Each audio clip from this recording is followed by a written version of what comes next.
নমস্কার বন্ধুরা, আশা করি তোমরা সবাই খুব ভালো আছো।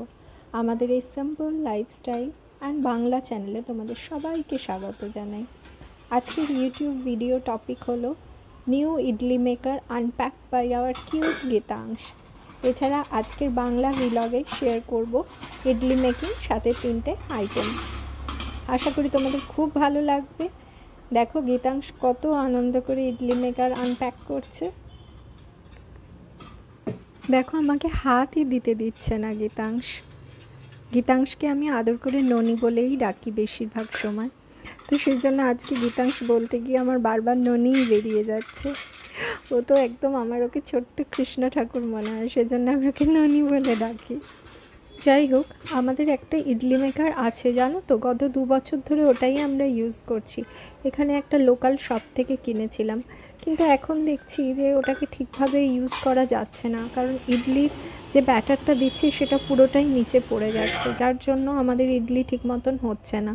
আর উমেশ ইডলি খেতে খুব ভালোবাসে, আর আমি দেখেছি বাইরে বেরিয়ে আমার ছোট্ট ছেলেটাও ইডলি খেতে খুবই ভালোবাসে। বাইরে যখনই আমরা সাউথ ইন্ডিয়াতে যাই তখন দেখি ও ইডলিটাই বেশি প্রেফার করে। তো আমি সেজন্য ভাবলাম যে একটা ইডলি মেকার আমাদের দরকার। তো যাই হোক, উমেশ সুযোগ করে ভালো করে রিসার্চ করে অনলাইনে একটা ইডলি মেকার অর্ডার করেছিল, সেটাই আজকে এসেছে আর সেটাই আমরা এখন আনপ্যাক করছি। এই আনপ্যাক করবার পরে এটাকে ভালো করে ধুয়ে সাবান দিয়ে ধোবো আর কি, তারপরে এটাতে ইডলি তৈরি করব। ইডলি মেকার ধুয়ে শুকাতে দিয়ে দিয়েছি। এবার আমি কিছু সবজি কেটে নেব। আজকে রান্নার প্রথম রেসিপি স্টার্ট করছি। প্রথমেই আমি কিছু পেঁয়াজ কেটে নিচ্ছি। তোমরা হয়তো খুবই অবাক হবে দেখে যে আমি হাতে কেন গ্লাভস পরে আছি, তাও আবার একটা হাতে। আসলে আমার ডান হাতেই আঘাতটা লেগেছে, যেটা নিয়ে আমাকে বেশ ভুগতে হচ্ছে। এখন আমি নিজের হাতে খেতেও আমার ভীষণই কষ্ট হচ্ছে। তো যাই হোক, তো ছোট ছেলে আছে তো বাড়িতে, বারবার বাইরে তো খাওয়া সম্ভব হয় না, সেই জন্য আমরা রান্না করছি ঘরেতেই, একদম সিম্পল রান্না, সেটাই তোমাদের সাথে শেয়ার করছি। তো প্রথমেই পেঁয়াজগুলোকে কেটে নিচ্ছি। পেঁয়াজগুলো একটু বড় বড় টুকরো করে কাটলাম, এরপর ধুয়ে নিচ্ছি। এরপরে কিছু টমেটোও কেটে নেব বড় বড় করে, কিন্তু টমেটোগুলো আগে ধুয়ে নিয়েছি। আজকের এই রেসিপিটা আমি তেল ছাড়া রান্না করব, কারণ খুব বেশি তেল তো শরীরের জন্য ভালো নয়। বিশেষ করে এখন যেহেতু আমার হাতে একটু সমস্যা হয়েছে, একটু তেলটা কমই খাচ্ছি আমি। আর দেখো, রান্না করতে করতেই আমার ছোট ছেলে বেশ কয়েকবার এসে আমাকে ডিস্টার্ব করে যাচ্ছে, কারণ ওর ভালো লাগছে না মাম্মা এখানে একা ক্যামেরা অন করে রান্না করছে আর ও একা পড়ে যাচ্ছে। কড়াইয়ের মধ্যে একটা বড় তাওয়া নিয়েছি, তাওয়ার মধ্যে পেঁয়াজ আর টমেটো দিয়ে দিলাম, বড় বড় টুকরো করে কেটে রাখা টমেটো। তার আগেই কিন্তু আমি গ্যাসটাকে অন করে নিয়েছি। এর মধ্যে একটু জিরে দিয়ে দিলাম আর কাঁচা লঙ্কা দিলাম, অল্প একটু নুন দিলাম। কাঁচা লঙ্কাটা কমই দিয়েছি, ঝালটা যাতে কম হয়, আমার ছেলেও খাবে তো তাই। এবারে এটাকে একটু ভালো করে নাড়াচাড়া করব। নাড়াচাড়া করে এটাকে ঢাকা দিয়ে দেব আমি। ঢাকা দিয়ে বেশ ভালো করে সেদ্ধ করতে দেব। দেখো আমার ছোট্ট সোনা আমাদের যোগা ম্যাটটাকে বার করেছে, বার করে সেটাকে নিয়ে এখন খেলা করছে। ওর জলের বোতল থেকে জল নিয়ে গিয়ে ওখানে ফেলছে আর ম্যাটটাকে ভেজাচ্ছে, তার মধ্যে গিয়ে বসছে।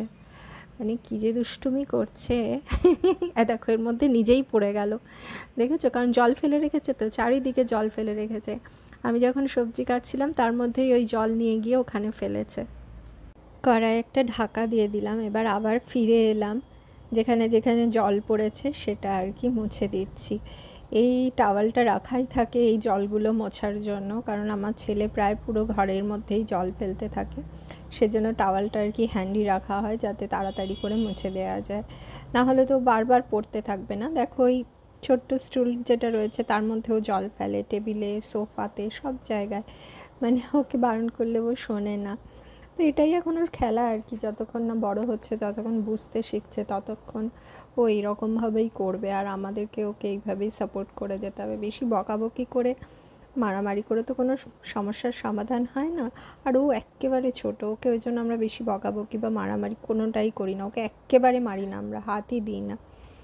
আর একটু বকাবকি করলেও খুব কাঁদে।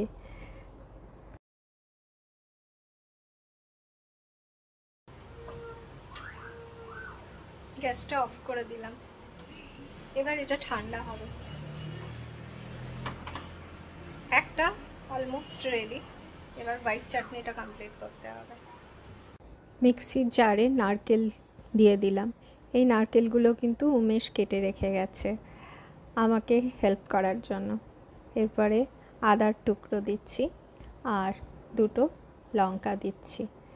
এছাড়াও আরও কয়েকটা জিনিস দেব, যেমন একটু তেঁতুল দেব। ও বাবা, তার মধ্যেই আমার ছেলে চলে এসেছে, দেখো এসে সব কিছু টানাটানি করছে। দেখেছো কোনো কাজ করাটা যে কত টাফ আমার জন্য, বুঝতে পারছো? বাড়িতে এত ছোট বাচ্চা থাকলে এই সমস্যাটা বোধহয় সব মা বাবারই হয়ে থাকে। সেটাই।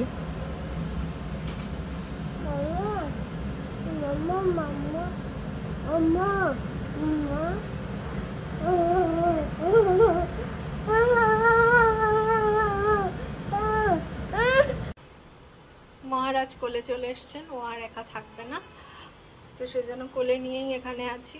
ওই গ্যাসের মধ্যে তোমার রেড চাটনিটা হচ্ছে আর হোয়াইট চাটনিটা জাস্ট বসিয়েছিলাম, তার মধ্যেই ছেলে চলে এসছে। ও আর একা থাকবে না, খেলবেও না। এ দেখো প্যান্টটাকে ভিজিয়ে এসেছে, তার কারণ হচ্ছে ওই যত ওকে জল খেতে দিয়েছিলাম সেই জলগুলোকে ফেলেছে নিচে, নিয়ে তার মধ্যে বসেছিল। এবারে গিয়েও জামাটা আগে বদলে দিতে হবে, তারপর বাকি রান্না করতে পারবো। আগে ওর জামাটা বদলে আসি। কি হচ্ছে, কি হচ্ছে? ওরে বাবা, বাবা কি হলো, কি হলো, কি হলো, কি কি হচ্ছে, কি হচ্ছে? ঘুম পেয়েছে, ঘুম পেয়েছে? ওরে বাবা রে, ওরে বাবা, ওরে বাবা। সাদা চাটনিটার জন্য কিছুটা তেঁতুল লাগবে, সামান্য একটু তেঁতুল এর মধ্যে দিয়ে দিলাম। এছাড়া নারকেল দিয়েছি, আদা দিয়েছি, কাঁচা লঙ্কা দিয়েছি, নুন দিয়েছি আর একটু জল দেব। জলটা কিন্তু প্রয়োজন মতন দিতে হবে, অল্প অল্প করে জল দিয়ে বাটতে হবে। একেবারেই প্রথমে প্রচুর জল দিয়ে দিলে কিন্তু সমস্যা হবে।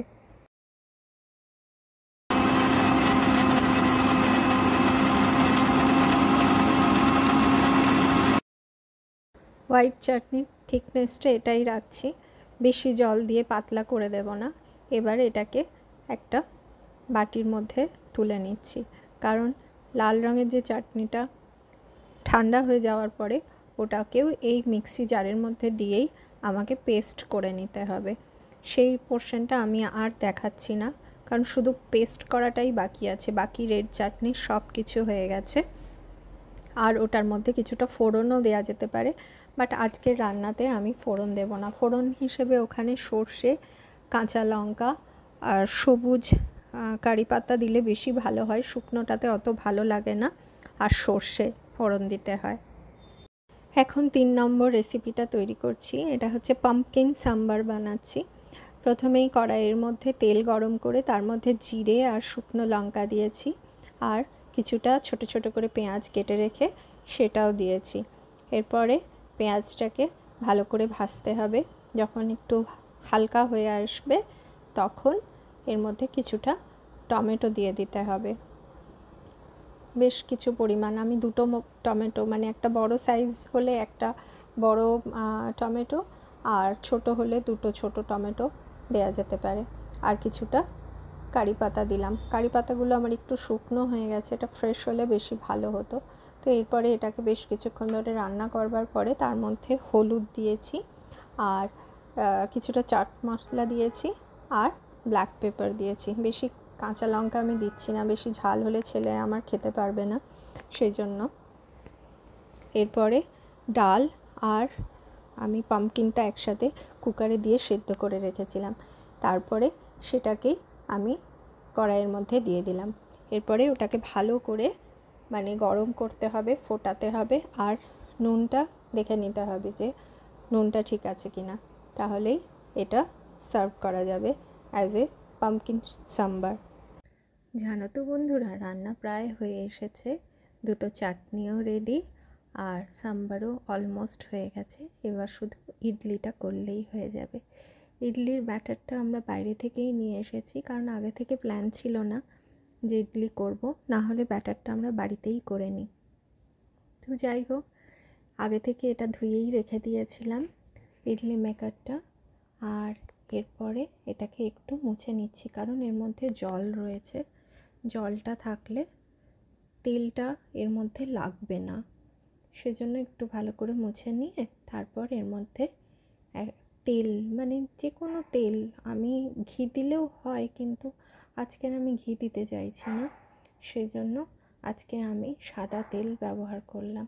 একটা ব্রাশ দিয়ে এটা ভালো করে আর কি তেলটা লাগিয়ে নিচ্ছি, যাতে ইডলি যেটা বানাবো সেটা হয়ে যাওয়ার পরে খুব তাড়াতাড়ি চামচ দিয়ে খুব সহজে এটাকে তুলে নেওয়া যায়। না হলে ইডলি তুলতে খুব অসুবিধে হয়, খুব শক্তভাবে ওই পাত্রটার মধ্যে লেগে যায়। তেল অলমোস্ট লাগানো হয়ে গেছে। এবারে আমি উমেশকে ডেকে এনেছি। উমেশ আমাকে হেল্প করবে এই কন্টেনারের মধ্যে ইডলি দেওয়ার জন্য। আমি প্রথমে 1 গ্লাস জল এই কন্টেনারের মধ্যে ঢেলে দিলাম, আর তারপরে বাকি কাজটা করব। এই যে ইডলি মেকারটা কিনেছি না, জানো তো বন্ধুরা, ভীষণ ভীষণ ভালো হয়েছে এটা। এত ভালো, মানে আমাদের এত সুবিধে হয়েছে কি বলবো। আগের ইডলি মেকারটা না, এই যে যেখানে দেখো ইডলি দিচ্ছি সেই পোর্শনে একটা হোল ছিল, যার জন্য না বাইরে দিয়ে বেরিয়ে যেত। আর এটা এতটা বড়ও ছিল না, আমাদের জন্য খুব অসুবিধে হতো। যাই হোক, এই ইডলি মেকারটা এত ভালো, খুব ভালো। দেখো এর মধ্যে 5টা, মানে একসাথে 20টা বানানো যায়। খুবই সুবিধে হয়েছে আমাদের। ব্যাটারের মধ্যে অলরেডি লবণ দেওয়া ছিল, তাই আমরা আর লবণ দিইনি, ডিরেক্টলি ব্যাটারটা ট্রান্সফার করে দিয়েছি ওই ইডলি মেকারের মধ্যে।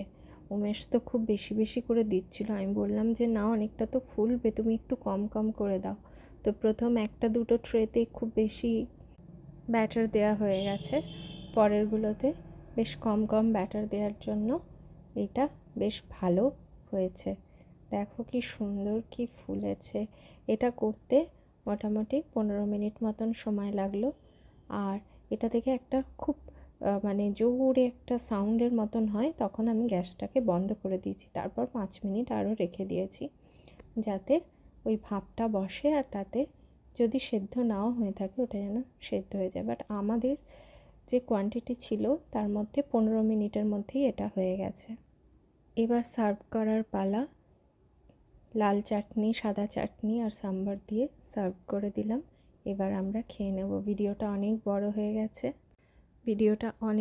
হয়ে গেছে, তাই আর বড় করলাম না। বন্ধুরা, তোমরা ভালো থেকো, সুস্থ থেকো। এখানেই আজকে শেষ করছি। আবার দেখা হচ্ছে খুব তাড়াতাড়ি নতুন একটা ব্লগ নিয়ে। ততদিন পর্যন্ত টাটা, বাই বাই। আর ভিডিও একটুও যদি ভালো লেগে থাকে অবশ্যই লাইক করো, শেয়ার করো, আর আমাদের চ্যানেলটাকে সাবস্ক্রাইব করে নিও, যাতে নতুন আবার ভিডিও এলেই তাড়াতাড়ি সবার আগে তোমরা দেখতে পাও।